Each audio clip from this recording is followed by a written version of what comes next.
Hey everybody, it's your boy String Bean, aka Mountain Bush Crafters Lights, aka Rolling Beard on McBeardy. Today I'm going to be making a special Hateful Eight Stew. Hateful Eight Stew. Everything that I have in this recipe is in my trap sheds.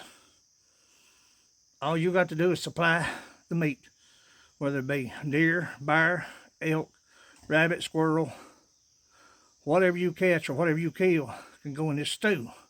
Stick around and stay with me. I think you're going to like this one. You know the first rule of thumb: before you strike the fire, braid the beard. We don't want to lose that. No. I've had guys tell me, dude, that looks ratty. First of all, I'm out there in nature, off grid. Second of all, I'm not in a beard competition. And thirdly, most importantly, I don't want flame to get a hold of this. You know what I mean?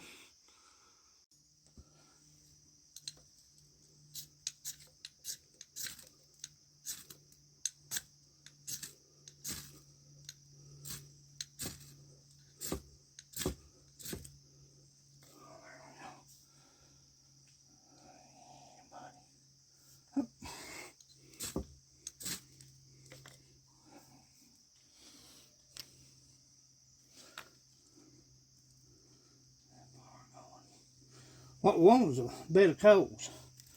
We don't want flame.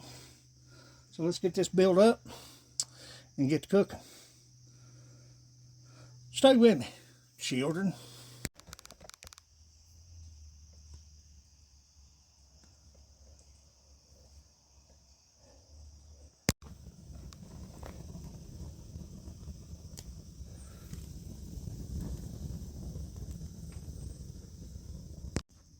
Now as my coals build, I'm going to keep feeding that fire just a little bit.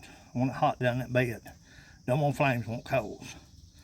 I'm going to go ahead and peel my taters, get my onion peeled, get everything set aside, and I'll soak my potatoes in a little bit of salt and a little bit of water. That'll keep them turning brown on me. Stay with me just a minute. I got these little red Pontiac potatoes.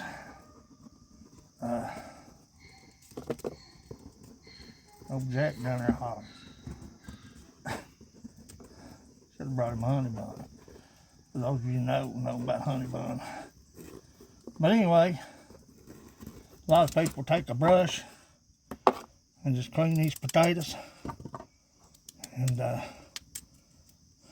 brush them down. Wouldn't even peel them. You cook them up in their green beans or shuck beans. I don't want that strong hide taste in my stew, so we're going to peel them. Didn't do too good this year, little bitty fellas, but waste nothing. Old timers never wasted nothing. This knife I'm using, I'm not going to describe it too much, pretty obvious what it is. It depends. I carry about 4 knives at any given time. It really depends on where I am, what I'm doing, hiking, trapping, fishing. That'll determine the knife that I use or have. Always a multi-tool, and always this knife, but I carry about 4 different ones. This one here stays with me. It's used a lot. Stick around and stay with me. Let's get these taters peeled and feed this fire, get them coals hot. Nice and clean. Let them sit.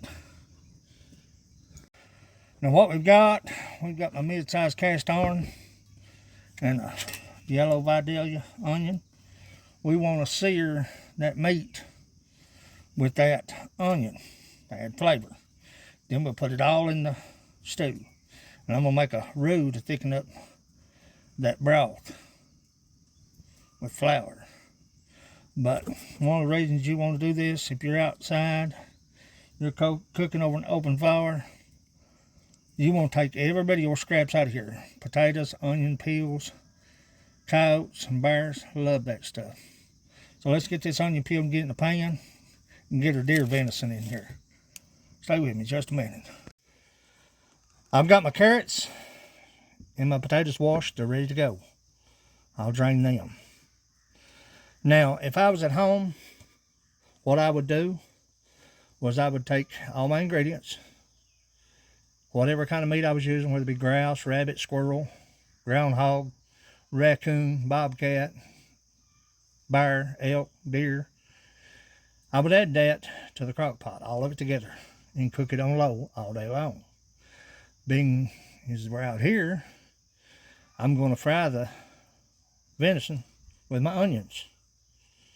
Okay? That will speed up the process of making the stew. You're not cooking all day long. Check your potatoes often. You don't want them to mush. Once you get the roux in there, that's what you want to look for. The meat will be done. The onions will be done. The carrots, obviously, the potatoes is what we're after. Checking the potatoes often. Keeping everything to a simmer. Stay with me and let's get this venison fried up and on to the next step. This is the prototype of a spoon that I had made. One of the first spoons I had made in the wood shop. Not because I made it, but because it's wood. Don't use nothing metal in your cast iron. Take care of your cast iron. It'll take care of you. Always use wood. Now, I'm not sponsored by any seasoning company. Okay? I use to my taste. Seasoning is everything when it comes to venison, stews. You can hear that meat searing. Ooh. But I keep a plethora of seasonings in the trap shed, the main trap shed. So, the other trap shed is kind of barren, but season to your taste, your flavor. As the stew begins to cook, to simmer, we'll put on our coffee, and we'll be good to go. Stick around and stay with me. It's going to be good.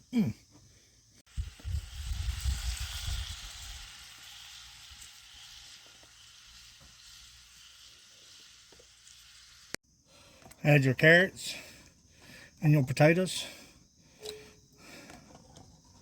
to your broth. It's going to be excellent. It's going to be excellent. And you want to save your grease in your cast iron that's cooking the meat.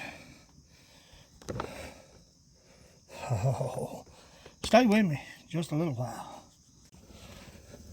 You have to heat up, back off a little bit on your cast.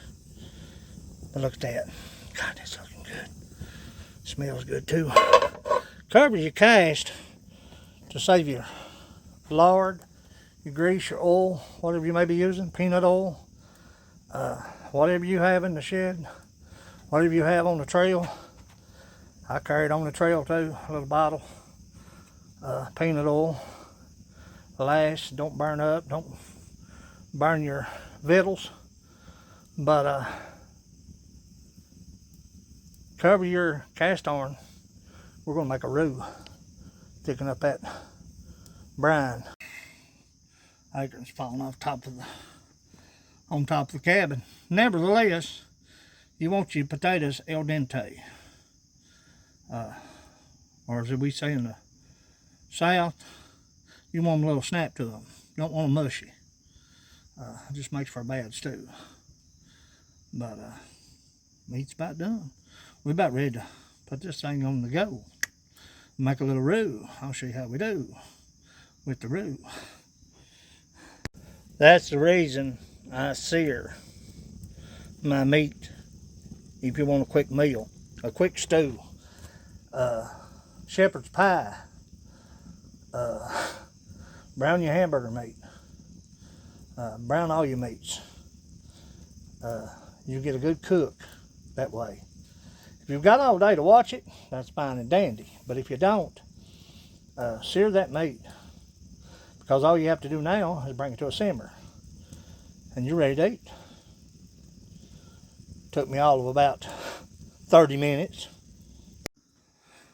Rule of thumb, you're going off grid. Put everything that you have that can possibly fit in a large mouth, a pint, half pint, quart, or gallon mason jar. Mice can't get to it. I'm telling you, I'm being honest with you, here, I don't know about where you live, but here in Kentucky, we got mountain rats. Them things are huge. And once they start, they non-stop. They're relentless. So what to do is to put it in mason jars. Keep it in the cabin. Keep it up on the shelf off the floor. That's cooked up good right there. We want to save. The reason I took that off is because we don't want to boil away our grease. We're about to make a roux. Look at that. That's gonna be good. That's gonna be good. Good stuff. That's cooked up good. It'll simmer on through. It won't take it long. You want that fat. That fat out here off grid is a necessity. The wilder the meat, the higher content fat. That's just the way it is. You can't take store-bought food and survive cold winters. That's a proven fact. Now, got our onions in there. Makes a little roux, a little bit of flour. Brown that flour and put in that pot. And get the onions out there. Yes, yes.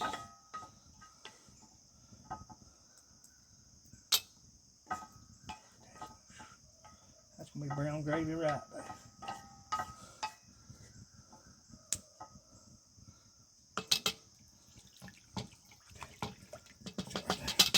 Look at that right there. Stay with me just a minute. Now to thicken anything up, add flour. To thin anything out, you add water. So, just a common sense method. Makes a roux right here. Stir it in, there we go. Oh yeah. We'll get all them clumps out of there now. Just a little roux. Look at that. Stir, stir, stir. You don't want them flour clumps in there. Onions don't matter, but you don't want them. Look at that. We'll dump all that in that. And if we have to add, we can always add oil, more flour to thicken everything up. Look at that. Brown gravy. Got onions in it. Look at that. That is delish. Stay with me just a minute. Let me get this in the pot. Now we wait. Plenty hot in there right now. But if it dies down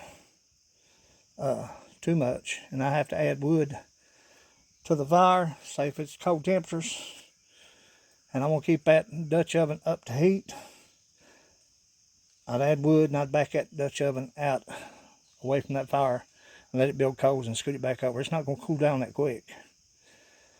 But as I cook this, I want to turn that Dutch oven around, spin it to get an even heat on that Hateful Eight Stew. We still got to add the special ingredients. I may have a little bit of Mountain Dew, or better known as firewater, clear corn, in the side by side. just to give it a little bit of bump to it. Good stuff. Stay with me.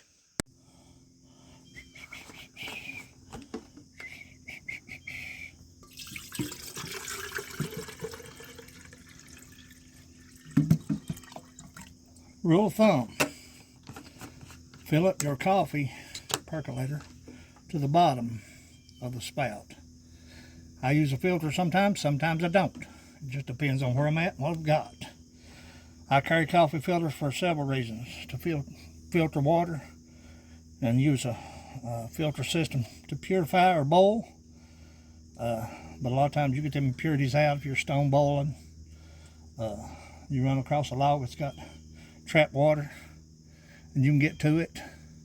I carry surgical tubing to be able to siphon water out of rocks if I'm on the trail. But that's just rule of thumb. Stay with me.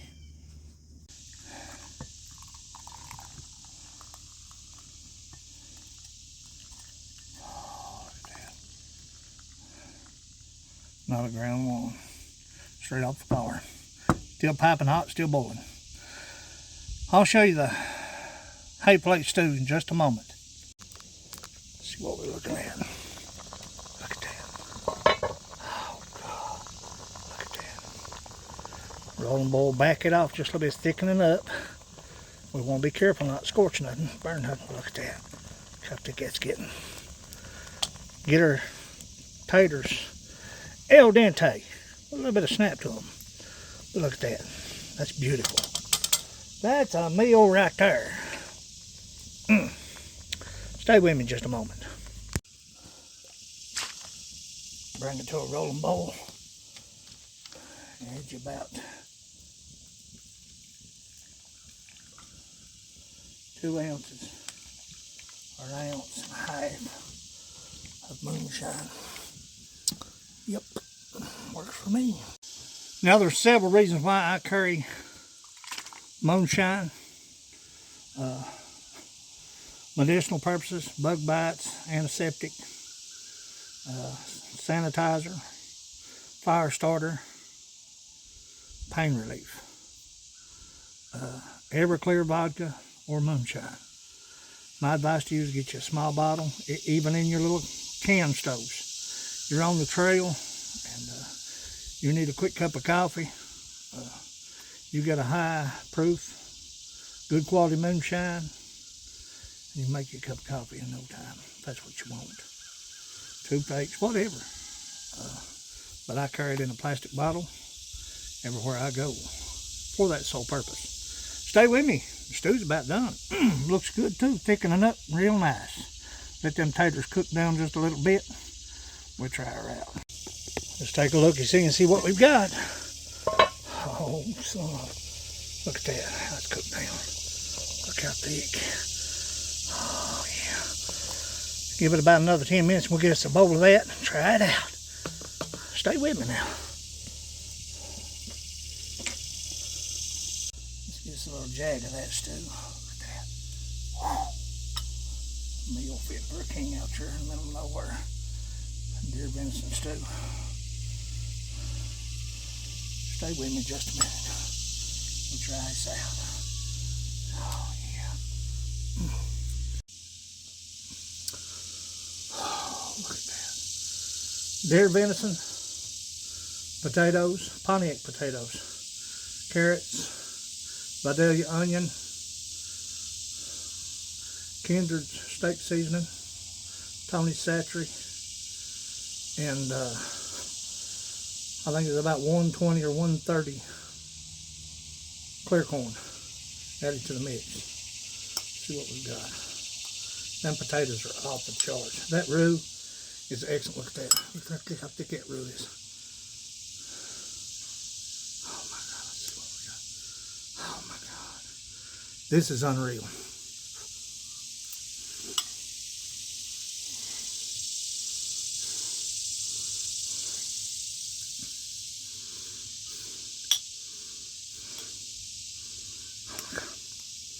Please, man.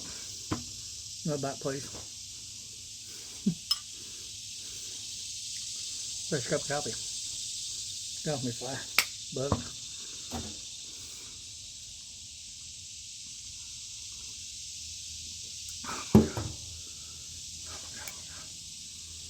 Them carrots, potatoes, onion. I've never had deer venison this tender in my life.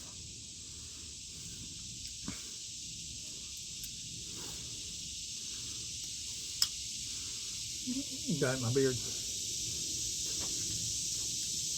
Here's your boy String Bean, Mountain Bushcrafters Alliance, aka Rolling Beardo McBeardy, for obvious reasons.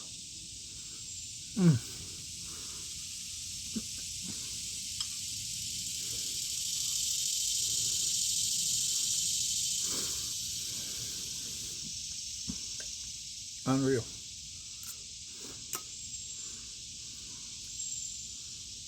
Them carrots are still got a little bit of a snap to them. I like it like that.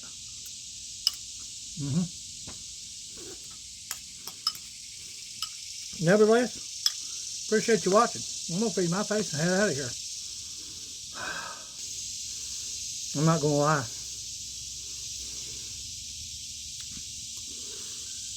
Second bowl. That's your boy String Bean. Wow. Fresh cup of coffee. This is your boy String Bean, Mountain Bushcrafters Alliance.